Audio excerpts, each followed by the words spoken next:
오늘 이 새벽에는 새 예루살렘의 영광이라는 제목으로 하나님 말씀 나누길 원합니다. 여러분들 신앙생활 하시면서 천국이 어떤 곳인가, 천국은 어떻게 생겼을까라고 궁금해 보신 적 있으십니까? 혹시 그래서 천국에 대해서 너무 궁금한 나머지 천국을 다녀오신 분들의 천국 간증을 들어보신 적 아마 있으실 거예요. 이 천국과 지옥에 대한 간증을 요즘 교회에서는 예전만큼 하지는 않은 것 같습니다. 그런데 제가 어렸을 때만 해도 이 한국의 천국과 간증, 부흥 집회나 또 간증 집회로 해서 천국과 지옥을 직접 다녀오신 그런 분들을 강사로 모셔서 집회를 참 많이 했던 것 같아요. 그런데 천국을 다녀오신 분들의 간증에서 꼭 빠지지 않고 등장하는 본문이 오늘 우리가 읽은 요한계시록 21장입니다.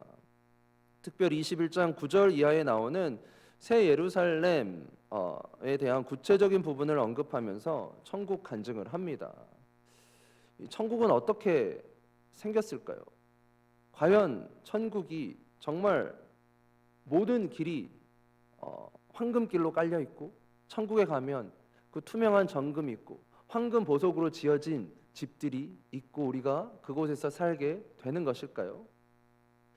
제가 천국을 가보지 못했기 때문에 천국은 이렇게 생겼습니다라고 딱 단정해서 말씀은 드릴 수는 없지만, 계시록 21장에 언급하고 있는 새 예루살렘이 많은 천국 간증에 등장하고 있는 실제 천국이 아닐 수 있다라는 말씀을 드리면서 오늘 말씀을 시작하고 싶습니다.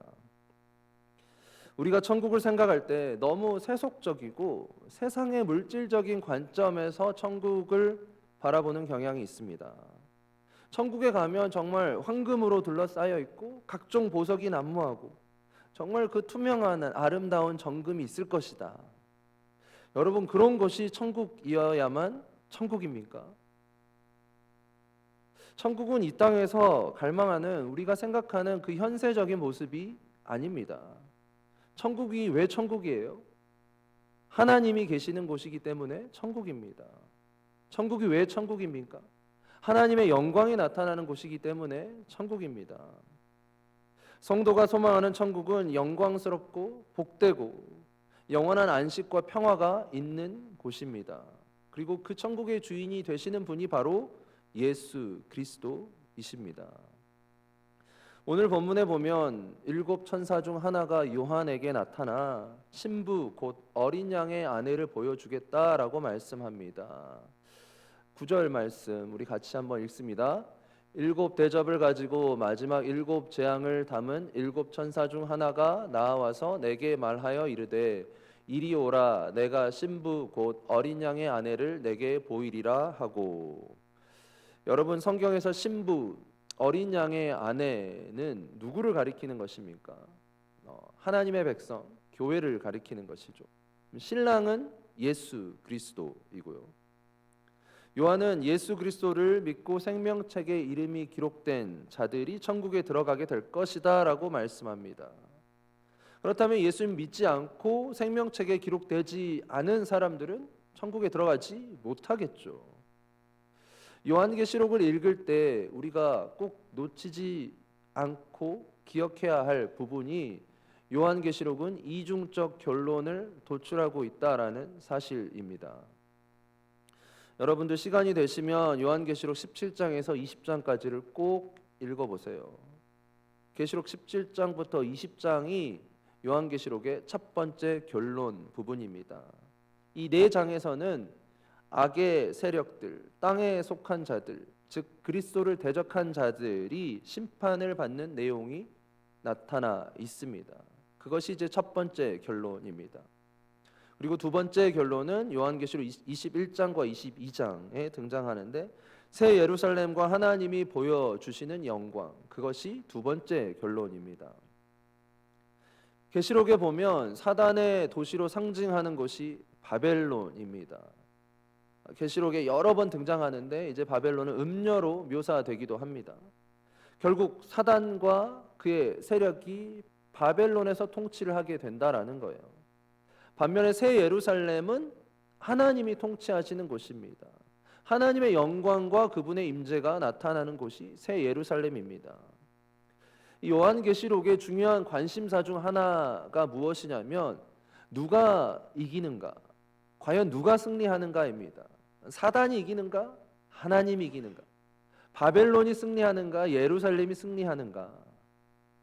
사단은 자신이 승리하기 위해서 이제 만국을 미혹하고 하나님을 대항하고 싸움을 벌입니다.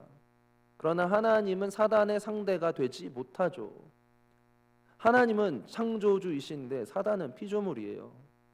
결국 피조물이 창조주와 어떻게 대결할 수 있습니까? 결국 사단의 세력은 바벨론과 함께 멸망하고 맙니다. 하나님은 최후의 싸움에서 승리하시고 새 예루살렘, 이 하나님의 백성들이 머물게 되는 새 예루살렘이 영광스러운 모습으로 나타나게 될 것이다. 그리고 그곳에서 하나님과 하나님의 백성들이 영원히 영광스러운 모습으로 살게 될 것이다 라는 것이 요한계시록의 결론입니다. 이제 오늘 본문으로 들어가 보면요, 오늘 본문에 요한이 본 것이 새 예루살렘입니다. 이 새 예루살렘의 찬란한 모습을 요한이 보았습니다. 요한이 우리에게는 조금 생소한 모습으로 이 예루살렘에 대해서 묘사를 했지만 요한이 이렇게 묘사한 것은 당시 유대인들이나 로마인들에게는 아주 익숙한 방법이었습니다.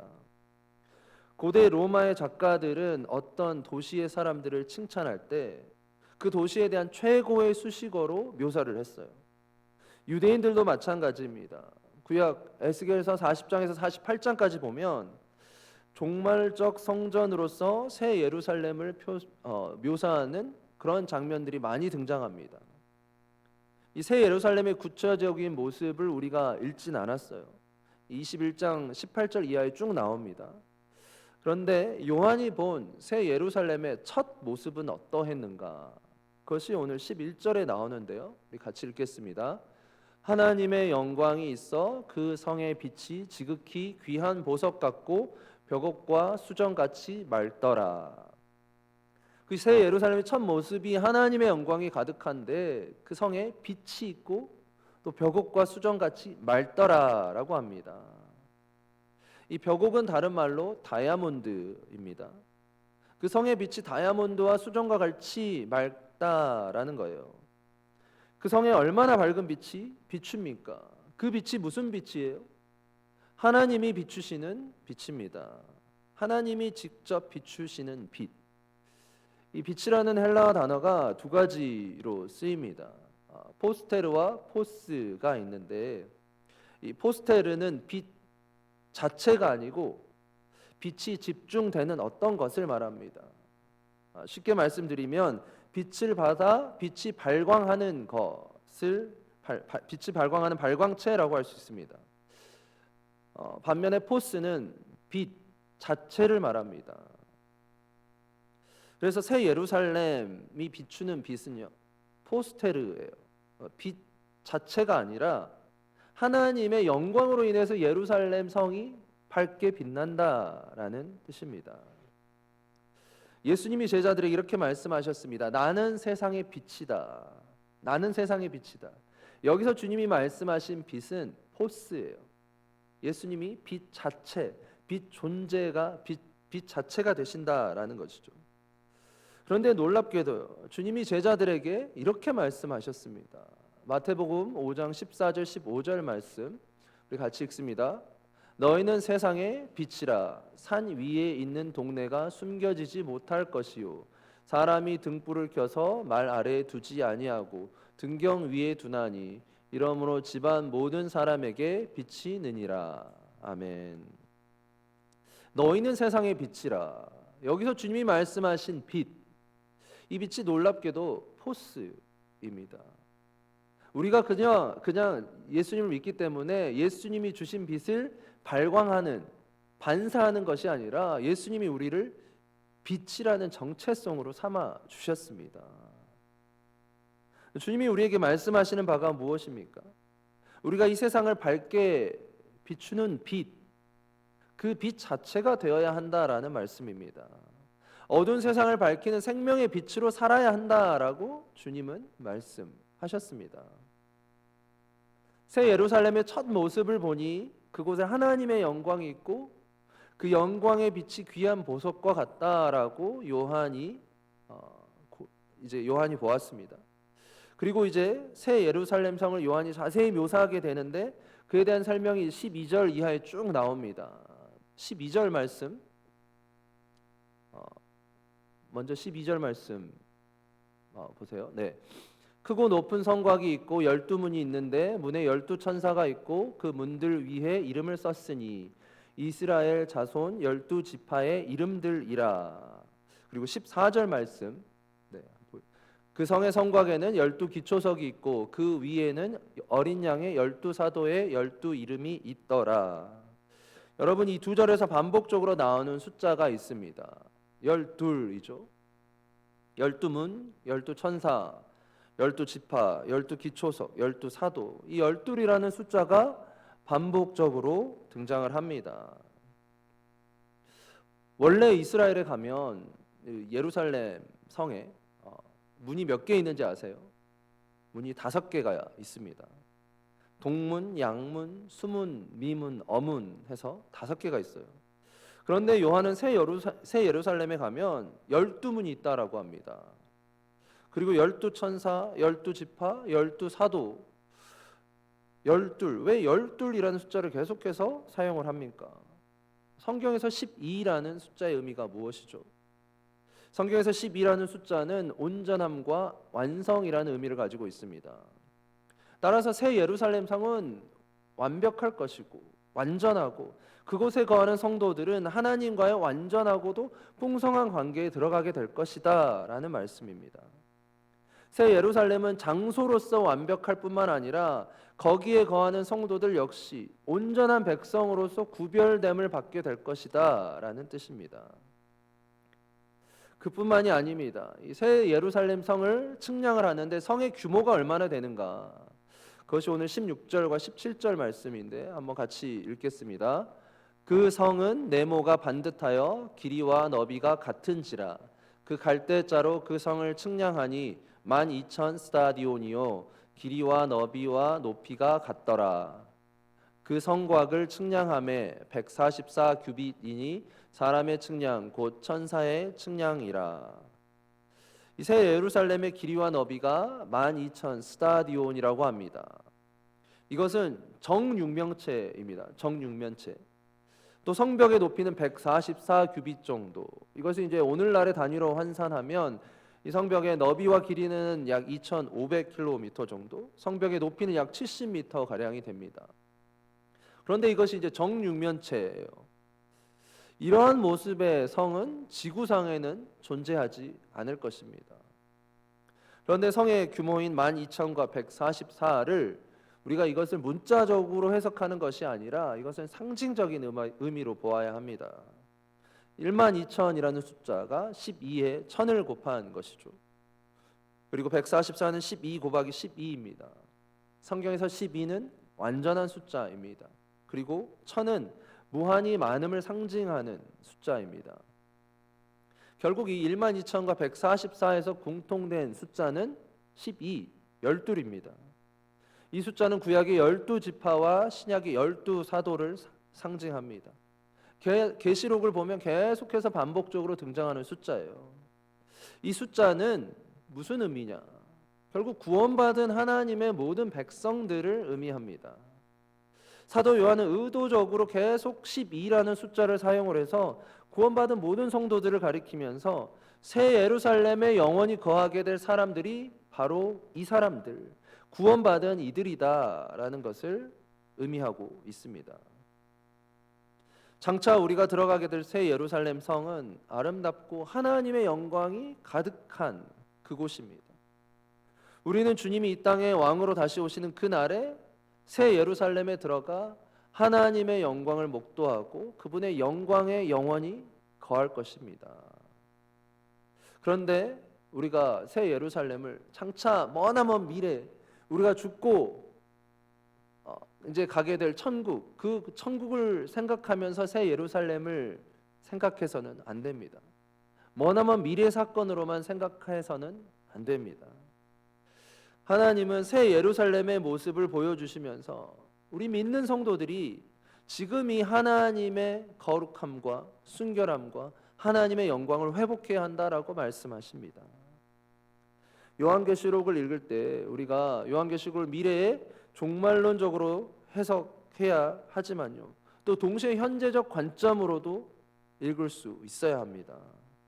현재 관점으로 본다면 지금 내가 속한 교회, 지금 나의 삶, 이 나의 삶에 이 말씀을 적용할 수 있어야 한다라는 것이죠.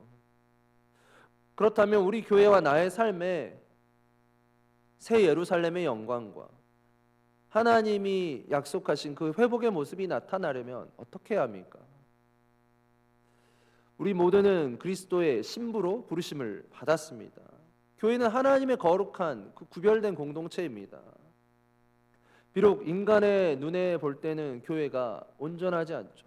여러 가지 문제가 있고요, 지극히 평범하고 보잘것없어 보이지만 교회는 하나님의 위대한 영광과 하나님의 아름다움이 선포되고 회복되어야 하는 곳입니다. 여러분이 새 예루살렘 성이 하나님의 속성을 반영하고 하나님의 영광을 충만히 나타내는 것처럼 오늘 우리 교회에 하나님의 영광, 하나님의 거룩함, 하나님의 순결함, 그분의 아름다움이 나타나야 한다라는 것입니다. 하나님의 온전한 통치가 회복되어야 한다라는 말씀입니다. 교회는 하나님의 그 영광스러운 하나님의 영광이 나타나는 곳이고 세상을 구원하는 거룩하고 순결한 공동체입니다. 여러분, 오늘 새벽이 2024년 이제 마지막 토요일 새벽 기도회입니다. 올 한 해 동안 참 많은 여러 가지 일들이 여러분의 삶에도 있었고요, 우리 교회 공동체 안에도 있었습니다. 참 어려움도 많았을 것이고요, 생각지 못한 일도 있었고 그것 때문에 혼란의 시기를 겪기도 했습니다. 그러나 하나님이 그분의 신부인 우리들과 또 우리 교회를 세상에 버려두지 않으시고 지금까지 신실하게 지켜주시고 또 인도해 주셨습니다. 마찬가지로 앞으로도 그 신실하신 하나님께서 여러분의 삶과 우리 교회 공동체를 변함없이 지켜주시고 보호해 주실 것입니다. 또 그뿐만이 아니라 주의 영광을 나타내는 거룩한 하나님의 새 예루살렘과 같은 그런 공동체로 아름답게 회복시켜 주실 것입니다. 그렇기 때문에 오늘 우리가 이 새벽에 이 자리에 나온 것이죠. 저는 여러분 모두가 주님이 주신 여러분을 향한 그 하나님의 거룩한 사명을, 또 우리 교회를 향한 그 거룩한 사명을 깨닫고 특별히 우리 교회를 하나님의 거룩한 영광을 위한 그런 공동체로 만들어 가기를 소망합니다. 우리 한 사람 한 사람이 주님께서 부르신 구별된 신부로서 거룩한 자로 부르심을 받은 것을 기억하며 오늘 하루, 또 남은 한 주, 또 한 해, 또 새로운 다가오는 새해로 살아갈 때 우리가 세상의 영광이 아닌 하나님의 영광을 나타내는 자로 이 땅에 주의 거룩한 빛을 나타내는 자로 살아가시는 여러분 모두가 되기를 주님의 이름으로 간절히 축원합니다. 아멘. 이 시간 말씀을 놓고 우리 같이 한번 기도하기를 원합니다.